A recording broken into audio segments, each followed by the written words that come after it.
നമ്മളിപ്പോ ഇന്നൊരു തെരഞ്ഞെടുപ്പിലേക്ക് പോവുകയാണല്ലോ. തെരഞ്ഞെടുപ്പിന്റെ വലിയ തോതിലുള്ള കോലാഹലങ്ങളൊക്കെ ആരംഭിച്ചു കഴിഞ്ഞു. വളരെ സജീവമാണ് തെരഞ്ഞെടുപ്പ് രംഗം. പക്ഷെ അതിനിടയിൽ വളരെ പ്രധാനപ്പെട്ട ഒരു ഇടപെടൽ കോടതിയുടെ ഭാഗത്തു നിന്നുണ്ടായത്, അതിനെക്കുറിച്ച് നമുക്ക് ഇന്നൊന്ന് ചർച്ച ചെയ്യാം എന്നാണ് എനിക്ക് തോന്നുന്നത്. ആ ഇടപെടൽ മറ്റൊന്നുമല്ല, നമ്മൾ വോട്ട് ചെയ്യുന്നത് EVM-ലാണല്ലോ. ആ EVM-നെ സംബന്ധിച്ച് പല ഭാഗത്തു നിന്ന് സംശയങ്ങൾ ഉണർന്നതിന്റെ പശ്ചാത്തലത്തിൽ ഒരു ഹർജി കോടതിയിലേക്ക് വരികയും അതിനെ സംബന്ധിച്ച് തെരഞ്ഞെടുപ്പ് കമ്മീഷനോട് ആ കേസ് പരിഗണിക്കുന്നതിലേക്ക് ഒരു നോട്ടീസ് അയക്കുകയും ചെയ്ത ഒരു പശ്ചാത്തലമാണ് നമ്മൾ ഇന്ന് സംസാരിക്കുന്നത്. പ്രധാനമായിട്ടും VVPAT സ്ലിപ്പുകൾ എണ്ണുന്നതിനെ കുറിച്ചുള്ള ഒരു ഹർജിയാണ്. അപ്പൊ എന്താണ് ഇങ്ങനെ ഒരു തെരഞ്ഞെടുപ്പിന്റെ പശ്ചാത്തലത്തിൽ? കാരണം നമുക്ക് അധികം വൈകാതെ April 19 ഫസ്റ്റ് ഫേസ് നടക്കുകയാണ്, ആദ്യത്തെ ഘട്ട തെരഞ്ഞെടുപ്പ് നടക്കാൻ പോവുകയാണ്. അപ്പൊ ഇങ്ങനെ ഒരു സന്ദർഭത്തിൽ തെരഞ്ഞെടുപ്പിന്റെ പ്രക്രിയയെ തന്നെ എന്താ പറയാ, ഒരു സംശയത്തിന്റെ നിഴലിൽ നിർത്തുന്ന തരത്തിലുള്ള ഒരു ഇടപെടലിലേക്ക് സുപ്രീം കോടതിയെ നയിച്ച കാരണം എന്താവും? ആദ്യം നമ്മൾ മനസ്സിലാക്കേണ്ട 2-3 കാര്യങ്ങൾ ഇതിനെ കുറിച്ച് പറയാനുണ്ട്. നമ്മൾ EVM എന്ന് പറയുമ്പോൾ സത്യത്തിൽ EVM എന്ന് പറഞ്ഞാൽ ഒന്നല്ല. EVM എന്ന് പറഞ്ഞാൽ ഒരു മെഷീൻ അല്ല. EVM-ൽ 3 യൂണിറ്റ് ഉണ്ട്. അതെ. ഒന്ന് ഇലക്ട്രോണിക് വോട്ടിംഗ് മെഷീൻ എന്ന് പറയുന്ന EVM, 2 voter verified paper audit trail എന്ന് പറയുന്ന VVPAT, 3ാമത് ഒരു കൺട്രോൾ യൂണിറ്റ്. ഈ 3ഉം ചേർന്നതാണ് സത്യത്തിൽ EVM എന്ന് പറയുന്ന, അല്ലെങ്കിൽ ആ പ്രോസസ്സ് മുഴുവനും നടക്കുന്ന കാര്യം എന്ന് പറയുന്നത്. ഇപ്പം ഏറ്റവും ആദ്യം EVM ഒരു ഇൻഡിപെൻഡന്റ് മെഷീൻ ആയിരുന്നു. അപ്പോൾ ഒരു ഐസൊലേറ്റഡ് ആയിട്ടുള്ള മെഷീനെ ഒരു തരത്തിലും സ്വാധീനിക്കാൻ കഴിയില്ല എന്ന ഒരു പശ്ചാത്തലമായിരുന്നു ആദ്യം ഉണ്ടായിരുന്നത്. അതെ. പിന്നീട് VVPAT-ഉം കൂടി അതുമായിട്ട് കണക്റ്റഡ് ആയി വരുമ്പോൾ ഒരു ഉപകരണത്തെ മറ്റൊരു ഉപകരണവുമായി ബന്ധം ഉണ്ടാകുന്ന സമയത്ത് രണ്ടാൾക്കാർ തമ്മിൽ ബന്ധിക്കാമെങ്കിൽ ഇതൊന്നും അറിയാത്ത 3ാമതൊരാൾ വഴി ബന്ധപ്പെട്ടൂടെ എന്നുള്ള സംശയമാണ് അവിടെ നിലനിൽക്കുന്നത്. അതുകൂടാതെ അതിനു മുമ്പ് തന്നെ ഇപ്പൊ നമ്മൾ ഈ പേപ്പർ ബാലറ്റിൽ സീല് കുത്തി മടക്കി പെട്ടിയിൽ നിക്ഷേപിച്ചിരുന്ന വോട്ടെടുപ്പ് പ്രക്രിയയിലൂടെയാണല്ലോ ഇന്ത്യ കടന്നുപോയത്. അപ്പൊ ആ ഘട്ടത്തിലാണ് EVM എന്ന് പറയുന്ന സംവിധാനം പുതിയതായിട്ട് ആവിഷ്കരിച്ചത്. അപ്പൊ ഒരു യന്ത്രം പുതിയതായിട്ട് വരുന്ന സമയത്ത് അതിനെ സംബന്ധിച്ച് സംശയങ്ങൾ ധാരാളം ഉണ്ടായി. അതിൽ ഏറ്റവും പ്രധാനപ്പെട്ട രീതിയിൽ സംശയം ഉന്നയിച്ചത് അന്നത്തെ BJP തന്നെയാണ്. ഇപ്പോൾ BJP-യുടെ MP കൂടിയായിട്ടുള്ള സുബ്രഹ്മണ്യ സ്വാമിയാണ് കേസ് കൊടുക്കുന്നത്. ഇതിൽ സംശയമുണ്ട് എന്ന് പറഞ്ഞുകൊണ്ട്. കാരണം അന്ന് EVM ഇവിടെ നടപ്പാക്കുന്ന സമയത്ത് രാജ്യത്ത് കോൺഗ്രസ് ഗവൺമെന്റ് ആയിരുന്നു. 2013 കോൺഗ്രസ് ഗവൺമെന്റ് ആയിരുന്നു ഉണ്ടായിരുന്നത്. അപ്പൊ അതിന്റെ ഭാഗമായിട്ട് സുബ്രഹ്മണ്യ സ്വാമി അതിൽ കേസ് കൊടുക്കുന്നു. ഇത് കൂടാതെ അതിൽ പ്രധാനമായിട്ടുള്ള വിഷയം എന്താന്ന് വെച്ചാൽ, ഇത് സംശയാതീതമാണ് എന്ന് ഇലക്ഷൻ കമ്മീഷൻ ഇങ്ങനെ പറഞ്ഞുകൊണ്ടിരിക്കുക എന്നല്ലാതെ അത് അങ്ങനെയാണ് എന്ന് ജനങ്ങളെ ബോധ്യപ്പെടുത്തുന്ന ഒരു രീതിയിലേക്ക് ഇലക്ഷൻ കമ്മീഷന് പോകാൻ കഴിഞ്ഞില്ല. ഇതേ ഘട്ടത്തിലാണ് ഇപ്പോൾ അദ്ദേഹത്തിന് സീറ്റ് നിഷേധിച്ചു BJP-യുടെ വക്താവായിരുന്ന GVL നരസിംഹറാവു. അദ്ദേഹം ഈ വിഷയം ഏറ്റെടുത്തുകൊണ്ട്, അദ്ദേഹം ഒരു ടെക്കി കൂടിയാണ്, ഇതിനെക്കുറിച്ച് പഠിച്ചയാളാണ്. അദ്ദേഹം ഒരു പുസ്തകം തന്നെ എഴുതി, ഡെമോക്രസി അറ്റ് റിസ്ക് എന്ന പേരിൽ ഒരു പുസ്തകം തന്നെ എഴുതി. GVL നരസിംഹറാവു അതിശക്തമായിട്ടൊരു ക്യാമ്പയിനുമായിട്ട് രംഗത്ത് വന്നു. അപ്പൊ സ്വാഭാവികമായും ഒരു യന്ത്രം സ്ഥാപിക്കുകയും വലിയ പണം ചെലവഴിച്ചിട്ടാണ് ഇലക്ഷൻ കമ്മീഷൻ അത് ഇൻസ്റ്റാൾ ചെയ്യുന്നത്, അല്ലെങ്കിൽ അത് ആവിഷ്കരിക്കുന്നത്. കോടി രൂപയുണ്ട്. അപ്പൊ അങ്ങനെ അത് നടപ്പാക്കുകയും അത് സംശയത്തിന്റെ നിഴലിലേക്ക് പോവുകയും ചെയ്ത വേളയിലാണ് അതിനെ കുറെ കൂടി ജനങ്ങൾക്ക് വോട്ടർക്ക് വിശ്വാസയോഗ്യമാക്കുന്നതിന് വേണ്ടി ഒരു അഡീഷണൽ ഒരു യന്ത്രം എന്നുള്ള നിലയിൽ VVPAT അതോടൊപ്പം അനുബന്ധമായി ചേർക്കുന്നത്. പക്ഷേ VVPAT-നെ സംബന്ധിച്ച് നമുക്കറിയാം, 7 സെക്കൻഡ് നേരം നമ്മൾ ആർക്കാണോ വോട്ട് ചെയ്തത് ആ സ്ഥാനാർത്ഥിക്ക് നേരെ തന്നെയാണ് വോട്ട് പതിഞ്ഞത് എന്ന് നമ്മളെ 7 സെക്കൻഡ് കാണിച്ചു തരികയും അത് ആ മെഷീനിൽ അടർന്നു വീഴുകയും ചെയ്യുന്ന ഒരു സമ്പ്രദായത്തിലൂടെയാണ് പോയത്. പക്ഷെ അതിലും സംശയം അവശേഷിക്കുകയാണ്. ഇപ്പൊ നേരത്തെ അംശു പറഞ്ഞതുപോലെ ഇതൊരു ചിപ്പ് ഉപയോഗിച്ച് പ്രവർത്തിക്കുന്ന യന്ത്രമായതുകൊണ്ട് തന്നെ അതിനെ പുറത്തുനിന്ന് ബാഹ്യ തലത്തിൽ അതിനെ ടാമ്പർ ചെയ്യാൻ പറ്റും, അതിന്റെ ഡാറ്റയെ കൃത്രിമം വരുത്താൻ പറ്റും എന്നൊക്കെ തരത്തിലുള്ള സാങ്കേതികമായ അറിവുള്ളവർ, ഇപ്പൊ നമ്മളെ പോലെ ഉള്ള ആളുകളല്ല, സാങ്കേതികമായി ഇതിനെ സംബന്ധിച്ച് അറിവുള്ളവർ തന്നെ പറയുന്ന സാഹചര്യമുണ്ടായി. അതാണ് കുറെ കാലമായി നമുക്ക് ഇതിനോടുള്ള സംശയം ഇപ്പോഴും തീരുന്നില്ല എന്ന ഒന്ന് ഇപ്പൊ ബാലറ്റ് പേപ്പർ കുറ്റമറ്റ ഒരു തെരഞ്ഞെടുപ്പ് പ്രക്രിയ ആയിരുന്നെങ്കിൽ ഒരു മാറ്റത്തെ കുറിച്ച് ആലോചിക്കില്ലായിരുന്നു. അപ്പൊ അതിന് അതിൻ്റെതായ ചില മോശങ്ങളുണ്ട്.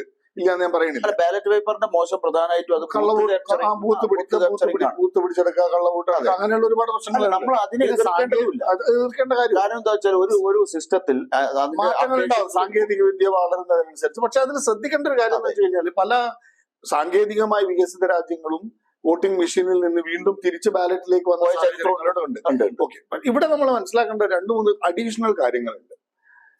ഒന്ന്, ഈ പർട്ടിക്കുലർ വിഷയത്തെക്കുറിച്ച് ഇപ്പോഴും സുപ്രീം കോടതിയിൽ നിൽക്കുന്നത് ഒരു ഓപ്പൺ കേസാണ്. ആർക്കും പരാതിയുമായി മുന്നോട്ട് പോവാം. അയാൾക്ക് തെളിയിക്കാൻ കഴിഞ്ഞാൽ അത് കോടതി സ്വാഗതം ചെയ്യുന്നുണ്ട്. അപ്പോൾ പലരും സമീപിച്ചിട്ടുണ്ട്, പക്ഷെ കോടതി അതിൽ തൃപ്തരല്ല. പിന്നെ പലപ്പോഴും ഇലക്ഷൻ കമ്മീഷൻ ഇക്കാര്യങ്ങൾ ജനങ്ങളെ ബോധ്യപ്പെടുത്താൻ നിങ്ങൾ നേരത്തെ പറഞ്ഞ പോലെ അത്ര ഗുഡല്ല. അപ്പൊ ഇതിൽ ഞാൻ നോക്കിക്കാണുന്ന ഒരു കാര്യം എന്താണെന്ന് വെച്ച് കഴിഞ്ഞാൽ, എന്തിനെ കുറിച്ചാണ് ഇപ്പൊ സംശയമുള്ളത്? ജനാധിപത്യത്തിലെ ഏറ്റവും പ്രധാനപ്പെട്ട ഒരാളുടെ അവകാശത്തെ കുറിച്ചാണ് സംശയം. അപ്പൊ ഇലക്ഷൻ കമ്മീഷന്റെ പ്രാഥമികമായ ഉത്തരവാദിത്വം എന്താണ്? ആ സംശയത്തെ നീക്കുക എന്നതാണ്. അപ്പൊ അതിന് നിങ്ങൾ പറഞ്ഞ പോലെ ഒന്നുകിൽ ഒരു കോൺടാക്ട് ക്ലാസുകൾ, അല്ലെങ്കിൽ ജനങ്ങൾ എക്സ്പ്ലെയിൻ ചെയ്യുന്ന ഇതാണ് ഇതിലെ പ്രവർത്തനം എന്നൊക്കെ കൃത്യമായി വിവരിച്ചു കൊടുക്കുന്ന ഒരു രീതിയാകാം. അതല്ലെങ്കിൽ കൂടുതൽ വിശ്വാസ്യത ഉണ്ടാക്കാൻ പറ്റുന്ന രീതിയിലുള്ള ഒന്നാകാം. ഉദാഹരണത്തിന് നിങ്ങൾ നേരത്തെ പറഞ്ഞില്ലേ VVPAT വന്നു എന്ന് പറഞ്ഞില്ലേ? ആ VVPAT വന്നപ്പോ ആദ്യം ഒരു കോൺസ്റ്റിറ്റ്യുവൻസിയിൽ ഒരു ബൂത്ത് എണ്ണാമെന്നുള്ളതായിരുന്നു തീരുമാനിച്ചത്. അത് പോരാ, 50 ബൂത്തെങ്കിലും ചുരുങ്ങിയത് എണ്ണണം എന്നുള്ള ആവശ്യവുമായി പ്രതിപക്ഷം മുന്നോട്ട് പോയപ്പോൾ അത് 5 ഉയർത്തി. ആ കേസ് നിലനിൽക്കുകയാണ്. ഇപ്പൊ സുപ്രീം കോടതി ചോദിക്കുകയാണ് എന്തുകൊണ്ട് 100% എണ്ണിക്കൂടാ. കാരണം ഇത്ര അധികം ആയിരക്കണക്കിന് പണം ചെലവാക്കി ഇങ്ങനെ ഒരു സെറ്റപ്പ് മുഴുവൻ ഉണ്ടാക്കി കഴിഞ്ഞതിന് ശേഷം അതിന്റെ ഔട്ട്പുട്ട് കിട്ടിയിട്ടില്ല. സുപ്രീം കോടതി അങ്ങനെ ചോദിക്കുന്നതിന് പിന്നിൽ വളരെ പ്രധാനപ്പെട്ട ഒരു കാരണമുണ്ട്. എന്താ കാരണം എന്ന് വെച്ചാല്, ഇപ്പൊ അതുമായി ബന്ധപ്പെട്ട അനുബന്ധമായി കഴിഞ്ഞ ദിവസം മറ്റൊരു ഹർജി കൂടി ചെന്നിരിക്കുന്നു. ആ ഹർജിയിൽ പറയുന്ന പ്രധാനപ്പെട്ട കാര്യം എന്താണെന്നറിയോ?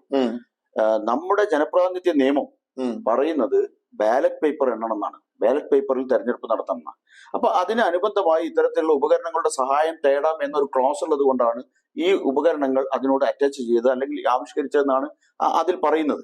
അതേസമയം എന്റെ ചോദ്യം, ഇപ്പം EVM എന്ന് പറയുന്ന ഒരു ഡിജിറ്റൽ ഡാറ്റയാണ്. ആ VVPAT എന്ന് പറയുന്നത് നമുക്ക് ഫിസിക്കലായി കാണാൻ കഴിയുന്ന ഒരു ഡാറ്റയാണ്. എന്റെ ചോദ്യം, ഇതിൽ ഏതാണ് നിങ്ങൾ എണ്ണുന്നത്? നിങ്ങൾ എണ്ണേണ്ടത് ഏതാണ്? EVM-ൽ വിശ്വാസം കുറവുള്ളത് കൊണ്ടാണല്ലോ അനുബന്ധമായി VVPAT വെച്ചത്. അപ്പോൾ വോട്ടറെ വിശ്വസിപ്പിക്കുന്ന സാധനം ഏതാണ്? വോട്ടറെ വിശ്വസിപ്പിക്കുന്ന ഘടകം ഏതാണ്? VVPAT ആണ്. ഫിസിക്കൽ സ്ലിപ്പാണ്, പേപ്പർ സ്ലിപ്പാണ്. അപ്പോൾ എണ്ണേണ്ടത് അപ്പോൾ ഡാറ്റയല്ല, എണ്ണേണ്ടത് ഈ പറയുന്ന പേപ്പർ സ്ലിപ്പാണ്.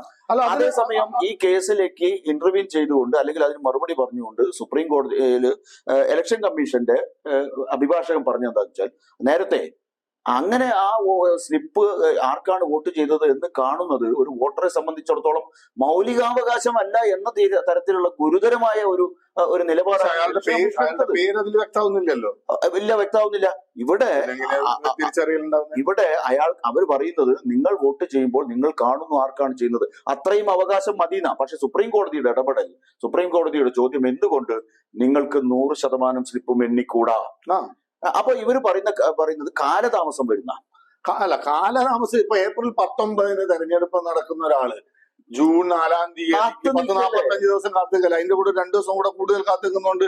മാത്രമല്ല, ഏറ്റവും വലിയൊരു കാര്യമല്ലേ നടക്കുന്നത്? വിശ്വാസം ആർജിക്കുന്ന ഒരു തെരഞ്ഞെടുപ്പ് ജനാധിപത്യത്തിലെ ഏറ്റവും കാതലായ സാധനങ്ങളിൽ ഒന്നല്ലേ? അതിന്റെ അടിത്തറയല്ലേ? അതിൽ സംശയമില്ല. ജനങ്ങൾക്ക് കാത്തു നിൽക്കുന്ന കാര്യം പറഞ്ഞാൽ, നമ്മളിപ്പോ ഇന്ത്യ എന്ന് പറയുന്നത് ലോകത്തെ ഏറ്റവും രാജ്യമാണ്. എന്നെ സങ്കടപ്പെടുത്തിയ ഒരു സംഭവം ഉണ്ടായി. അതായത് ഈ വിഷയവുമായി ബന്ധപ്പെട്ട് ഇലക്ഷൻ കമ്മീഷൻ ഒരു പത്രസമ്മേളനം വിളിച്ചു. രാജീവ് കുമാർ എന്ന ചീഫ് ഇലക്ഷൻ കമ്മീഷണറാണ്. അദ്ദേഹം പ്രസന്റ് ചെയ്ത വലിയൊരു പുസ്തകം അവർ കമ്പൈൽ ചെയ്തിട്ടുണ്ട്. അതിൽ VVPAT EVM ഒക്കെ ആയിട്ട് ബന്ധപ്പെട്ട് വന്നിട്ടുള്ള സംശയങ്ങളും അതിന്റെ ഉത്തരങ്ങളും ചേർത്തിട്ട് ഒരു വലിയ ബുക്ക് പ്രദർശിപ്പിച്ചുകൊണ്ട് അദ്ദേഹത്തിന്റെ ഭാഗം വിശദീകരിക്കുകയൊക്കെ ചെയ്തു. പക്ഷെ അതിനുശേഷം അദ്ദേഹം ഒരു കവിത പാടി.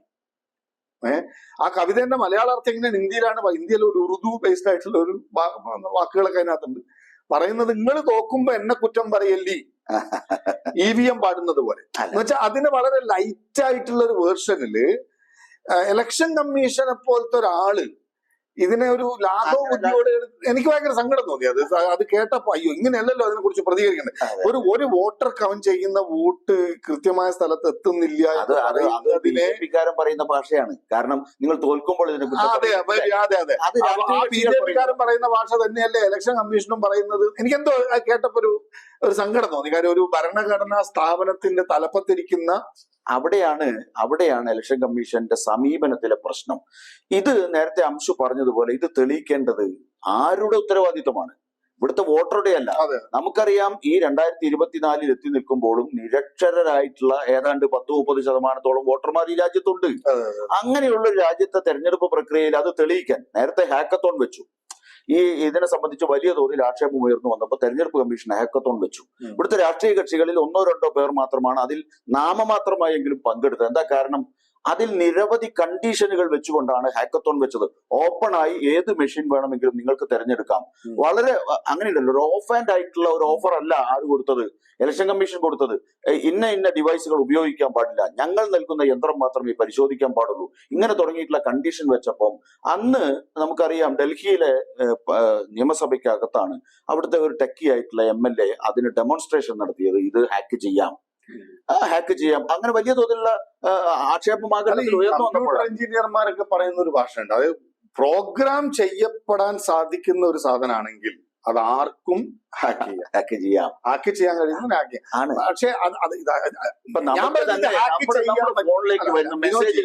ഹാക്ക് ചെയ്യാൻ പറ്റുമോ ഇല്ലയോ എന്നുള്ളതൊക്കെ എന്റെ മനസ്സിലെ രണ്ടാമത്തെ ചോദ്യം മാത്രം. ഒരു ഇന്ത്യൻ പൗരൻ എന്ന ഒരു വോട്ടർ എന്ന രീതിയിൽ എന്റെ കൺസേൺ എന്താന്ന് വെച്ചാൽ എനിക്കിതിൽ സംശയമുണ്ട്. അതാണ് പ്രശ്നം. എനിക്കിതിന് കാലതാമസത്തെ കുറിച്ച് പറഞ്ഞു. അല്ല, എനിക്കിതിൽ സംശയം ആര് തീർത്തു തരണം? അത് തീർത്തേണ്ട ഇലക്ഷൻ കമ്മീഷനാണ്. പിന്നെ കാലതാമസം ഇത് എണ്ണാൻ കൂടുതൽ ഉദ്യോഗസ്ഥരെ ഡിപ്ലോയ് ചെയ്ത് അത് എണ്ണിയെടുക്കാനുള്ള എളുപ്പമാർഗം, അതല്ലെങ്കിൽ അത് സെൻസ് ചെയ്തുകൊണ്ട് ATM പോലെ എണ്ണിയെടുക്കാൻ കഴിയുന്ന രീതിയിലുള്ള യന്ത്രം വേറെ വെച്ചോട്ടെ. ഞാൻ പറഞ്ഞ അത് വേറൊരു സാധ്യതയാണ്. പക്ഷെ ഈ കാലതാമസത്തെ കുറിച്ച് പറയുന്നത് ലോകത്തെ ഏറ്റവും വലിയ സാമ്പത്തിക ശക്തികളിലൊന്നായ അമേരിക്ക, അവിടെ തെരഞ്ഞെടുപ്പ് നടക്കുന്നു. ആ തെരഞ്ഞെടുപ്പ് കഴിഞ്ഞ് എത്ര ആഴ്ചകൾ കഴിഞ്ഞാണ് അതിന്റെ കൗണ്ടിംഗ് പ്രോസസ് പൂർത്തിയാക്കുന്നത്? നമ്മളെ പോലെ കേവല ഭൂരിപക്ഷമല്ല, അവിടെ പ്രാതിനിധ്യ രീതിയിൽ 50%-ലധികം വോട്ട് കിട്ടുന്നത് വരെ അവർ എണ്ണിക്കൊണ്ടിരിക്കുകയാണ്. First priority vote, second priority vote എന്നുള്ള രീതിയിൽ അവർ എണ്ണിക്കൊണ്ടിരിക്കുക. അവിടെ ഇല്ലാത്ത കാലതാമസത്തിന്റെ ബുദ്ധിമുട്ട് ഇന്ത്യയിൽ, ഞാൻ പറയും ഇന്ത്യ മോശം രാജ്യമായിട്ടൊന്നല്ല, പക്ഷെ ഇന്ത്യയിൽ അങ്ങനെ കാലതാമസം കൊണ്ട് എന്തെങ്കിലും പ്രത്യേകമായ ദോഷം ഉണ്ടാകുന്നു നമുക്ക്. കാലതാമസം എന്ന് പറയുന്നത് എത്ര കൂടുതൽ ദിവസം വേണം? എനിക്കൊന്ന് മുമ്പൊക്കെ ബാലറ്റ് പേപ്പർ തെരഞ്ഞെടുപ്പ് എന്റെ ചെറിയ ഓർമ്മയിലുണ്ട്. ചെറിയ ഓർമ്മയിലെ കുറച്ച് പ്രാവശ്യം നല്ല ഓർമ്മയിൽ തന്നെ ഞാനൊരു ഹൈസ്കൂൾ ഡിഗ്രി കാലയളവിലൊക്കെ, ഡിഗ്രി ഉണ്ടാവില്ല, +2 കാലയളവിലൊക്കെ ബാലറ്റ് പേപ്പർ മൂന്നാമത്തെ ദിവസം ഇലക്ഷൻ കമ്മീഷൻ തന്നെ പറയുന്നത് ഒരു യൂണിറ്റിലെ പേപ്പർ ബാലറ്റുകൾ ഈ VVPAT സ്ലിപ്പുകൾ എണ്ണുന്നതിന് 1 മണിക്കൂർ മതിയെന്നാണ് ഇലക്ഷൻ കമ്മീഷൻ തന്നെ പറയുന്നത്. 1 മണിക്കൂർ. അങ്ങനെയാണെങ്കിൽ നേരത്തെ ഈ പറയുന്ന വലിയ ബാലറ്റ് മടക്കി തിരിച്ച് 25 കെട്ടുകളാക്കി ഇങ്ങനെയൊക്കെ പല രീതിയിലായിരുന്നു അന്ന് എണ്ണിയിരുന്നത്. ഇന്ന് അതിന്റെ ആവശ്യമില്ല. വളരെ വേഗത്തിൽ, വളരെ ചെറിയ സ്ലിപ്പുകളാണ്, അത് വേഗത്തിൽ എണ്ണിയെടുക്കാൻ കഴിയും. 2-3 സാഹചര്യമായ ഘടകങ്ങളുമുണ്ട്. അന്നത്തേനേക്കാളും കുറച്ചും കൂടി എഡ്യൂക്കേഷൻ വളർന്നിട്ടുണ്ട്. കൃത്യമായി വോട്ട് ചെയ്യാനും കോളം മനസ്സിലാക്കി ചിഹ്നത്തിൽ വോട്ട് ചെയ്യാനൊക്കെയുള്ള സാധാരണക്കാരന്റെ ശക്തി വർദ്ധിക്കുന്നുണ്ട്. അപ്പോ സാധാരണ ബാലറ്റ് ഇലക്ഷനിൽ തന്നെ കുറ്റങ്ങൾ കുറയാനുള്ള സാധ്യത മുന്നോട്ട് വിശ്വാസ്യത വർദ്ധിപ്പിക്കണം. അത് തെരഞ്ഞെടുപ്പ് കമ്മീഷന്റെ ഉത്തരവാദിത്വമാണ്. അല്ലാതെ ഹാക്കത്തോൺ നടത്തി കോമൺ പീപ്പിൾ അല്ലെങ്കിൽ ലേമാന്റെ ഒരു ഉത്തരവാദിത്വമല്ല.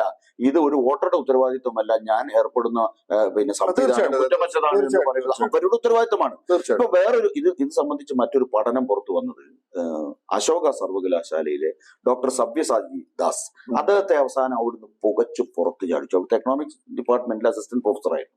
അദ്ദേഹം ഒരു പഠനം നടത്തി. അദ്ദേഹത്തിന്റെ പഠനത്തിന്റെ പേര് ഞാൻ ഓർക്കുന്നത് democratic backsliding in the world's largest democratic country, അങ്ങനെന്തോ ആണ് അതിന്റെ ടൈറ്റിൽ ഞാൻ ഓർക്കുന്നത്.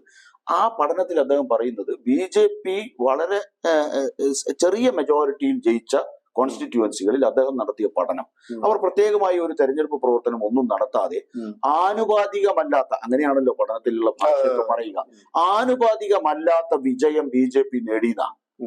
അങ്ങനെ ഒരു റിപ്പോർട്ട്, അതായത് ഇത് അവിടുത്തെ ഉദ്യോഗസ്ഥരെ ഉപയോഗിച്ചുകൊണ്ട്, അവിടുത്തെ IAS ഉദ്യോഗസ്ഥരുണ്ട്, BJP ഭരിക്കുന്ന സംസ്ഥാനങ്ങളിലാണ് ഇത് വലിയ തോതിൽ നടന്നിട്ടുള്ളത് എന്ന് സവ്യസാചി ദാസിന്റെ പഠനത്തിൽ പറയുന്നു.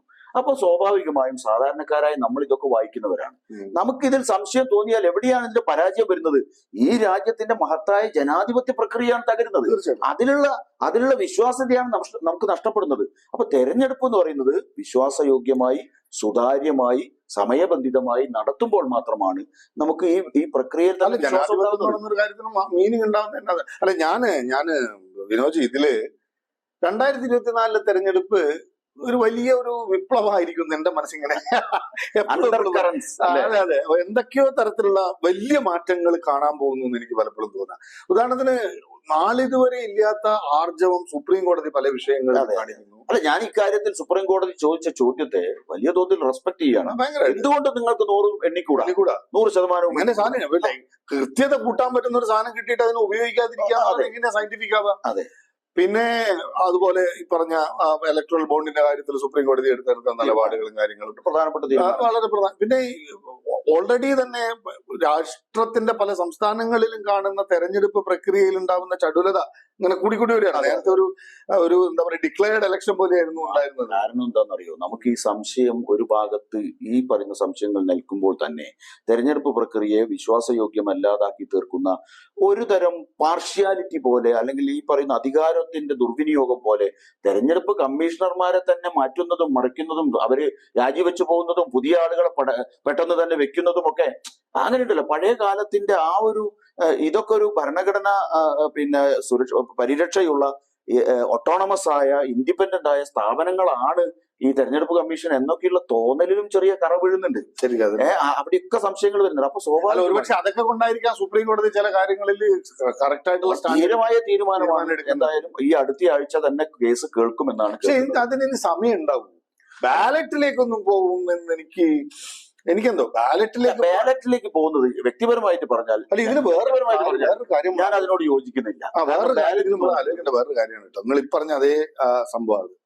അതായത് ഈ EVM മെഷീനെതിരെ നടക്കുന്ന സമരം ഡൽഹിയിൽ കഴിഞ്ഞ ഏതാനും ദിവസങ്ങളായിട്ട് വളരെ ശക്തമായി നടക്കുന്നുണ്ട്. Campaign social മീഡിയയിലുണ്ട്. സോഷ്യൽ മീഡിയയിൽ മാത്രമേ ഉള്ളൂ. അതെ അതെ. അത് അല്ല, മീഡിയ മുഴുവൻ പോയില്ലേ? മീഡിയ എല്ലാം ഇന്ന് വാഴ്ത്തുപാട്ടുകാരല്ലേ? അപ്പൊ അതുകൊണ്ട് മീഡിയയിൽ നമ്മൾ ഇത്തരം ചർച്ചകൾ പ്രതീക്ഷിക്കേണ്ടതില്ല. സോഷ്യൽ മീഡിയ വളരെ ശക്തമായി ഇതിന്റെ പുറകിലുണ്ട്. അത് സുപ്രീം കോടതി കാണാതിരിക്കുന്നില്ല എന്നത് കൂടി ഇതിൽ ഘടകം. സോഷ്യൽ മീഡിയ നിസ്സാരമായ സംഭവമല്ല ഇക്കാലത്ത്. അല്ല, എനിക്കൊന്നും ഇനി അടുത്ത മീഡിയ സോഷ്യൽ മീഡിയ ആണ്. തീർച്ചയായിട്ടും. കാര്യം ഈ അടുത്ത മീഡിയ അല്ല, ഇപ്പോൾ തന്നെ അതിന്റെ അത് മനസ്സിലാക്കാൻ ഏറ്റവും നല്ല, കഴിഞ്ഞ ദിവസം നരേന്ദ്രമോദി ഇന്ത്യയിൽ ഏറ്റവും കൂടുതൽ വ്യൂവർഷിപ്പ് ഉള്ള വ്ളോഗേഴ്സിനെ വിളിച്ചിട്ട് സമ്മാനപ്പൊതി കൊടുത്തു. അവരെ കൂടി സ്വാധീനിക്കാൻ അവിടെയാണ് ചില ഒറ്റപ്പെട്ട തുരുത്തുകൾ ഉള്ളത്. അതുകൂടി ഇല്ലാതാക്കാൻ പ്രതിരോധത്തിന്റെ തുരുത്ത്. ധ്രുവരാത്തിനെ പോലത്തെ കുറച്ച് ആൾക്കാർ, പക്ഷെ അവരുടെ വ്യൂവർഷിപ്പ് ഭീകരമാണ്. ധ്രുവരാത്തി നമ്മൾ പറഞ്ഞു, ഇവർക്കെല്ലാവരും പ്രേക്ഷകർക്ക് പറഞ്ഞു കൊടുക്കേണ്ട ഒരു പേരാണ് ധ്രുവരാത്തി എന്ന് പറഞ്ഞ വീഡിയോസ്. DHRUVRATHI അങ്ങനെയുള്ള ഒരു ആളാണ് നമ്മുടെ ഡിക്റ്റേറ്റർ, മോദിയുടെ ഡിക്റ്റേറ്റർഷിപ്പ്. അദ്ദേഹത്തിന്റെ വീഡിയോസ് മില്യൺസ് ആണ് കാണുന്നത്. ഓക്കെ, നമുക്ക് ഇത് തീർച്ചയായിട്ടും അതെ. എന്തായാലും സുപ്രീം കോടതിയുടെ ഈ നീക്കം അടുത്തയാഴ്ച ഇതിനെ സംബന്ധിച്ച് എന്ത് തരത്തിലുള്ള വാദപ്രതിവാദങ്ങളാണ് നടക്കുക, അതിനെന്താണ് പരിണതി, അതിലെന്ത് തീരുമാനമാണ് ഉണ്ടാവുക എന്നൊക്കെ നമുക്ക് എന്തായാലും എന്തായാലും ഇന്ത്യൻ ജനാധിപത്യത്തെ സംബന്ധിച്ചിടത്തോളം ഒരു വലിയ പ്രാധാന്യം അറിയിക്കുന്ന തെരഞ്ഞെടുപ്പാണ് മുന്നോട്ട്. തീർച്ചയായിട്ടും. Okay, thank you.